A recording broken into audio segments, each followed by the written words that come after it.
भारतीय जन औषधि परियोजना के लाभार्थियों और जन औषधि केंद्रों के संचालकों से की बातचीत। कहा, निजी मेडिकल कॉलेजों में आधी सीटों पर सरकारी मेडिकल कॉलेज के बराबर ही लगेगी फीस। कल अंतर्राष्ट्रीय महिला दिवस पर राष्ट्रपति रामनाथ कोविंद वर्ष 2020 और 2021 के लिए 29 हस्तियों को नारी शक्ति पुरस्कारों से करेंगे सम्मानित। प्रदेश से किसान व उद्यमी पूजा शर्मा भी होंगी सम्मानित। ऑपरेशन गंगा के तहत स्वदेश वापस लौटे नूंह जिले के पुन्हाना खंड के 11 विद्यार्थियों को किया गया सम्मानित। विद्यार्थियों ने सुरक्षित वापस पहुंचने पर सरकार का धन्यवाद किया।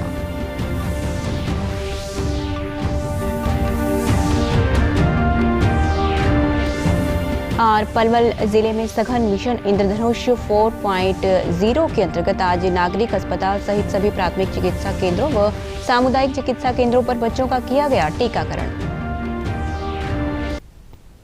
नमस्कार, मैं सारिका शर्मा। अब समाचार विस्तार से। प्रधानमंत्री नरेंद्र मोदी ने आज प्रधानमंत्री भारतीय जन औषधि परियोजना के लाभार्थियों और जन औषधि केंद्रों के संचालकों के साथ बातचीत की। प्रधानमंत्री नरेंद्र मोदी ने कहा है कि सरकार देश में स्वास्थ्य के बुनियादी ढांचे को मजबूत करने के लिए काम कर रही है।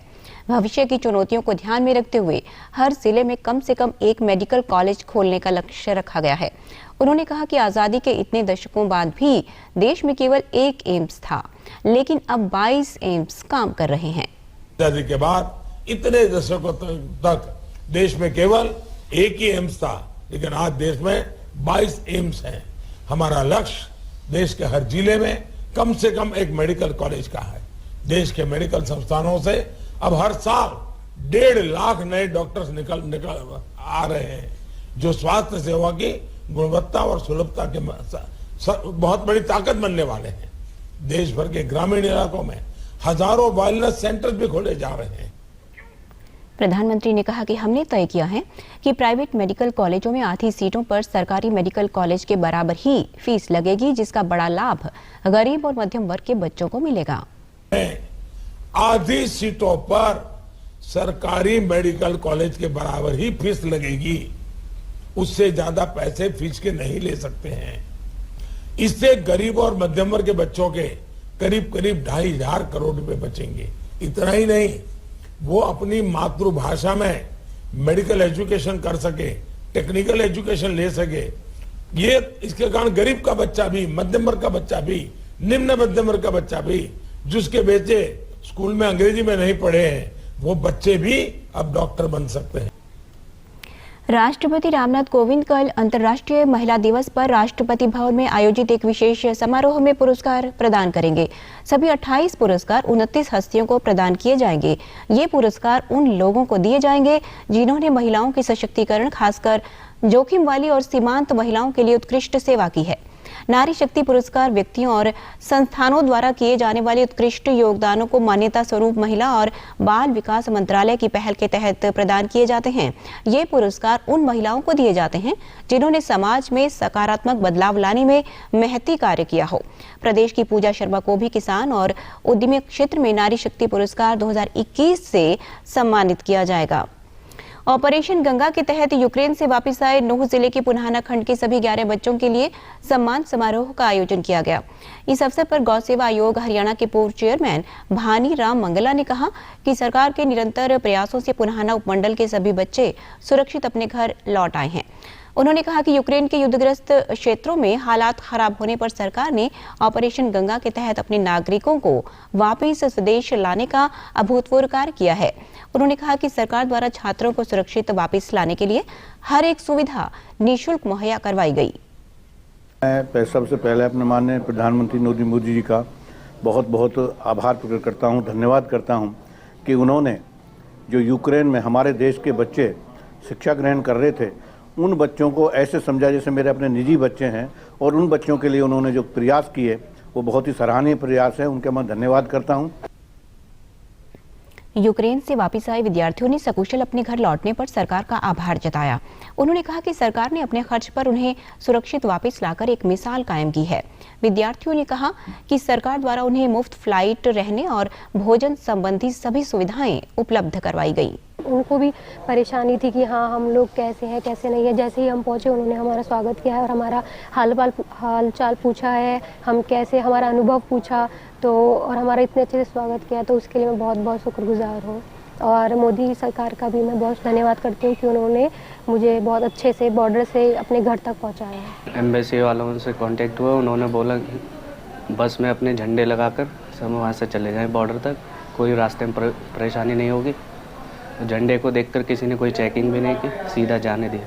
फिर उसके बाद हमें फ़्लाइट में बैठा दिया, फ़्लाइट में भी अच्छे से खाना मिला, सारी फ़्लाइटें फ्री थी और बस ट्रेन सब कुछ फ्री था, कहीं कोई पैसा नहीं देना पड़ा। एडवाइजरी चालू की तो उसमें से हमें फिर सबसे पहले हमारी यूनिवर्सिटी का नाम आया तो हमको सबसे पहले एविक्यूट कर लिया गया। फिर बॉर्डर के बाद जो इंडियन गवर्नमेंट ने अच्छे से हमारे साथ कोऑपरेट किया, उसके बाद हमारा 1 रुपये भी नहीं लगा। पलवल जिले में मिशन इंद्रधनुष 4.0 के अंतर्गत आज नागरिक अस्पताल सहित सभी प्राथमिक चिकित्सा केंद्रों व सामुदायिक चिकित्सा केंद्रों पर बच्चों का टीकाकरण किया गया। नोडल अधिकारी डॉक्टर योगेश मलिक ने बताया कि मिशन इंद्रधनुष का उद्देश्य 2 साल के बच्चे एवं गर्भवती महिलाओं का रूटीन इम्यूनाइजेशन करना है। उन्होंने बताया कि बच्चे को पैदा होते ही उसको BCG का टीका लगता है। नोडल अधिकारी ने बताया कि इस कार्यक्रम के तहत बच्चों का पूर्ण टीकाकरण किया जाएगा ताकि बच्चों को सभी प्रकार की बीमारियों से बचाया जा सके।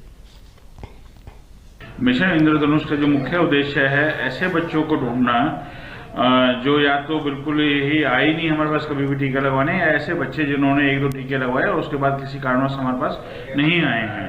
तो 15% बच्चे ऐसे हैं जिला पलवल में जो कि इस टीकाकरण से वंचित रह गए थे।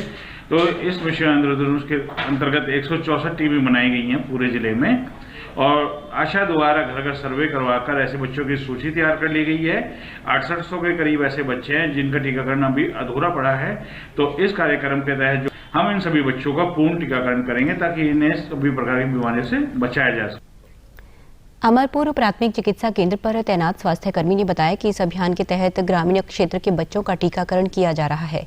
इसके साथ ही ईंट भट्टों पर मजदूरी का कार्य करने वाले श्रमिकों के बच्चों को भी दवाई पिलाई जा रही है और टीका लगाया जा रहा है।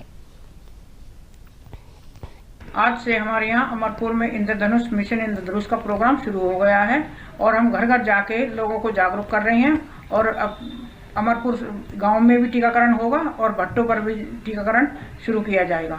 आज से प्रोग्राम शुरू है हमारे यहाँ। स्थानीय निवासी ने बताया कि स्वास्थ्य विभाग की टीम घर घर जाकर बच्चों को टीका लगा रही है। इसके साथ ही लोगों को भी जागरूक किया जा रहा है। हमारे यहाँ पे स्वास्थ्य विभाग के द्वारा टीम आई हुई है और जहाँ पे हम मिशन इंद्रधनुष के तहत यहाँ पे टीकाकरण हो रहा है और हम लोगों को भी जागरूक कर रहे हैं कि वो अधिक से अधिक टीकाकरण में बच्चों को टीका लगवाएं और अपने बच्चों को गंभीर रूप से जो भी बीमारियां उनसे बचाएं। शिक्षा मंत्री कंवरपाल गुर्जर ने आज विधानसभा में बताया कि अगले शैक्षणिक सत्र के दौरान राजकीय विद्यालयों में सेकेंडरी कक्षा में पढ़ रहे 5 लाख से अधिक विद्यार्थियों को पहले से लोड की गई पठन सामग्री व पर्सनलाइज्ड अडेप्टिव लर्निंग सॉफ्टवेयर युक्त और निःशुल्क इंटरनेट डाटा सहित टैबलेट विद्यार्थियों को मई तक उपलब्ध करवाए जाएंगे। गाँव में पढ़ रहे 5 लाख से अधिक विद्यार्थियों को पहले से लोड की गई पाठ्य सामग्री व पहल सॉफ्टवेयर युक्त निःशुल्क इंटरनेट डेटा सहित टैबलेट उपलब्ध कराए जाएंगे। यह प्रस्ताव मई 2022 तक क्रियान्वित किए जाने की संभावना है। गुरुग्राम में आज से 2 दिवसीय स्वच्छ वायु संवाद का शुभारंभ केंद्रीय मंत्री भूपेंद्र यादव द्वारा किया गया। केंद्रीय मंत्री ने लोगों से घरों से निकलने वाले कचरे को 2 भागों जैविक व अजैविक में बांटने की अपील की। हुआ है और इस 2 दिन के डायलॉग में एनसीआर में स्वच्छ वायु को बढ़ाने के लिए न केवल स्वच्छ वायु को हम बढ़ाना चाहते हैं बल्कि लोगों का जन सहभाग चाहते हैं और जो जितने भी विषय हैं, चाहे इंडस्ट्रियल का विषय है, चाहे व्हीकल का विषय है, चाहे डस्ट पॉल्यूशन का विषय है, चाहे हमारे पराली के मैनेजमेंट का विषय है, चाहे वेस्ट मैनेजमेंट का विषय, इन सब विषयों पे व्यापक चर्चा करके जन भागीदारी के माध्यम से एनसीआर को स्वच्छ वायु देना चाहते हैं। उसी के लिए कार्यक्रम किया गया जो माननीय प्रधानमंत्री जी का नेशनल क्लीन एयर मिशन का प्रोग्राम है, उसको आगे बढ़ाने के लिए 2 दिन का डायलॉग। प्रधानमंत्री नरेंद्र मोदी के वोकल फॉर लोकल के आह्वान से प्रेरित होकर लोग इस होली पर स्वदेश में बने उत्पादों की खरीदारी कर रहे हैं। कैथल के दुकानदारों ने कहा कि प्रधानमंत्री के आह्वान पर ग्राहक अब स्वदेशी सामान की मांग कर रहे हैं। उन्होंने कहा कि होली का त्योहार आने वाला है, उसको लेकर इस बार भारत में ही निर्मित रंग, पिचकारी व अन्य सामान बाजार में आया है। पिचकारी होती है, गुलाल रंग, सब कोई भी चाइनीज आइटम इस बार मार्केट में आई ही नहीं है। अगर इंडिया में इंडिया की आइटमें बनेगी जी, लोकल मैन बनाएगा तो जैसे यहाँ की लेबर है जो बेरोजगार है उनको काम मिलेगा, 12 महीने का काम मिलेगा। क्योंकि क्या होता है, अगर पूरे 12 महीने मैन्युफैक्चरिंग होएगी तभी जाके होली पे माल बिक पाएगा, सबकी पूरी हो पाएगी पूरी। जैसे हमारा मिट्टी का सामान है यहीं पर बनता है, जो हम यहाँ कमाएंगे हमारा पैसा यहीं पर रहेगा। जो हम बाहर विदेशी माल से कोई भी चीज़ ना खरीदें, क्योंकि हम बाहर से सामान खरीदेंगे वो हमारा पैसा बाहर ही जाएगा। वहीं स्थानीय निवासियों ने कहा कि वे इस होली पर मेक इन इंडिया और आत्मनिर्भर भारत अभियान से प्रेरित होकर स्वदेशी वस्तुएं ही खरीद रहे हैं। उन्होंने लोगों से अपील करते हुए कहा कि वोकल फॉर लोकल को अपनाते हुए स्वदेशी सामान ही खरीदें। नरेंद्र मोदी जी द्वारा जो आह्वान किया गया है वोकल फॉर लोकल, हम सब युवा साथियों को, देश साथियों को उसके ऊपर कटिबद्ध रहना चाहिए, क्योंकि अगर हम वोकल फॉर लोकल बनेंगे तो हमारे देश का पैसा हमारे देश में रहेगा, हमारी अर्थव्यवस्था मजबूत होगी। सबसे अच्छा मैसेज ये है माननीय प्रधानमंत्री की ओर से कि अब जो त्योहारों का सीजन आ रहा है, हम लोगों को चाहिए कि हम लोग स्वदेशी वस्तुओं का प्रयोग करें, चाहे वो रंग है, गुलाल है, पिचकारी है, विदेशी वस्तुओं का बहिष्कार किया जाए। जींद जिला पशुपालन विभाग की देखरेख में नरवाना के गांव बेलरखा में किसान जागरूकता एवं प्रशिक्षण शिविर का आयोजन किया गया, जिसमें मुख्य अतिथि के तौर पर पशुपालन विभाग जेल के उपनिदेशक डॉक्टर रविंद्र हुड्डा ने शिरकत की। इस अवसर पर उन्होंने किसानों को प्रदेश सरकार द्वारा पशुपालकों के लिए चलाई जा रही विभिन्न योजनाओं के बारे में विस्तृत जानकारी दी। उपनिदेशक ने कहा कि कृत्रिम गर्भाधान से पशुओं में दूध की गुणवत्ता बढ़ती है, जिससे पशुपालकों को आत्मनिर्भर होने में सहायता मिलती है। करने के लिए विभाग की स्कीम या जो सरकार ने और भी स्कीमें चलाई हैं उनको बारे में भी बताना, इंटरेक्शन होना, इनसे पता लगे भाई गांव के लोग क्या सोचते हैं, इनकी क्या समस्याएं हैं। वहीं पशुपालकों ने कहा कि सरकार द्वारा इस प्रकार के शिविरों का आयोजन करना चाहिए ताकि ग्रामीणों को सरकार द्वारा चलाई जा रही कल्याणकारी योजनाओं के बारे में जानकारी मिल सके और वे अपनी आय में बढ़ोतरी कर सकें। पशुओं के बारे में बताया भाई मिल्लर मिक्सचर देना चाहिए, जैसे घरों के समय भी बड़ी दिक्कत होती है पशुओं को, और दूध में भी कई बार वो दूध ही बढ़ाने में काम करता है। मिल्लर मिक्सचर डॉक्टर साहब ने बहुत अच्छी राय दी में, और डॉक्टर साहब की मैंने बात सुनकर बहुत ही अच्छा लगा। हरियाणा विधानसभा द्वारा सर्वश्रेष्ठ विधायक पुरस्कार से सम्मानित सोनीपत की गन्नौर हल्का विधायक निर्मल चौधरी का कल हल्के में पहुंचने पर गन्नौर वासियों व कार्यकर्ताओं ने भव्य स्वागत किया। विधायक निर्मल चौधरी ने कहा कि ये पुरस्कार सही मायनों में जनता का है, जिन्होंने उन्हें जनसेवा का आशीर्वाद प्रदान किया है। जनता की सेवा के लिए ही वे राजनीति में आई हैं। उन्होंने कोरोना काल में ऑक्सीजन के विशेष प्रबंधन के साथ 1000 परिवारों को निःशुल्क राशन की व्यवस्था की थी। विधानसभा के अंदर शिक्षा, जन स्वास्थ्य व अन्य कमेटियों में उनकी उपस्थिति विधायक कार्यों में 99% रही है। प्यार में यहाँ पहुँचे हुए हैं, इन्हीं की बदौलत मैं वहाँ पहुँची थी, और सबसे बड़ा आशीर्वाद तो मेरे ऊपर मेरे बड़े भाई सांसद रमेश चंद्र कौशिक जी का रहा। और इस कमेटी को मैं बधाई देती हूँ, जिस कमेटी में माननीय स्पीकर साहब, माननीय मुख्यमंत्री जी और डिप्टी स्पीकर साहब और विपक्ष के नेता थे। पूरी कमेटी ने जिन्होंने मेरा चयन किया, वो मेरा नहीं, अवार्ड मुझे नहीं दिया गया, ये अवार्ड तो इन गन्नौर के मेरे भाइयों को, मेरी बहनों को दिया गया है। इस अवसर पर सांसद रमेश कौशिक ने विधायक निर्मल चौधरी के साथ गन्नौर की जनता को बधाई दी। उन्होंने कहा कि अपने 20 साल के राजनीतिक कार्यकाल में उन्होंने ऐसी विधायक नहीं देखी जो ईमानदारी की मिसाल हैं। बेस्ट जो है विधायक चुनी गई, इसके लिए गन्नौर के लिए भी गौरव की बात है और हमारे लिए बड़े गौरव की बात है कि इन्होंने पूरा जो विधानसभा में विधायक का काम होता है वो पूरी निपुणता से और पूरी लगन और मेहनत से निभाया है। उसके लिए इनको इस साल का सर्वश्रेष्ठ विधायक का खिताब मिला। अंत में इस बुलेटिन के मुख्य समाचार एक बार फिर।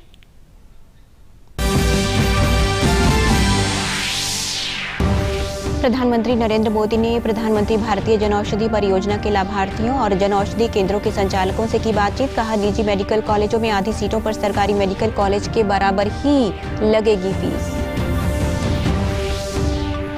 कल अंतर्राष्ट्रीय महिला दिवस पर राष्ट्रपति रामनाथ कोविंद वर्ष 2020 और 2021 के लिए 29 हस्तियों को नारी शक्ति पुरस्कारों से करेंगे सम्मानित। प्रदेश से किसान उद्यमी पूजा शर्मा भी होंगी सम्मानित।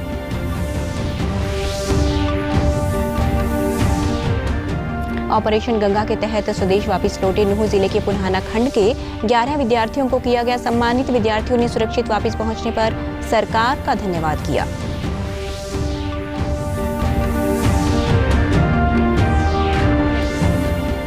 और पलवल जिले में सघन मिशन इंद्रधनुष 4.0 के अंतर्गत आज नागरिक अस्पताल सहित सभी प्राथमिक चिकित्सा केंद्रों व सामुदायिक चिकित्सा केंद्रों पर बच्चों का किया गया टीकाकरण। सभी दर्शकों से अपील है कि आप जब भी घर से बाहर निकलें तब मास्क जरूर पहनें, 2 गज की दूरी बनाए रखें और एक नियमित अंतराल पर अपने हाथ धोते रहें। और अगर आप पात्र हैं तो टीकाकरण अवश्य करवाएं, तभी आप कोरोना महामारी से बच सकते हैं। आज के बुलेटिन में बस इतना ही। नमस्कार।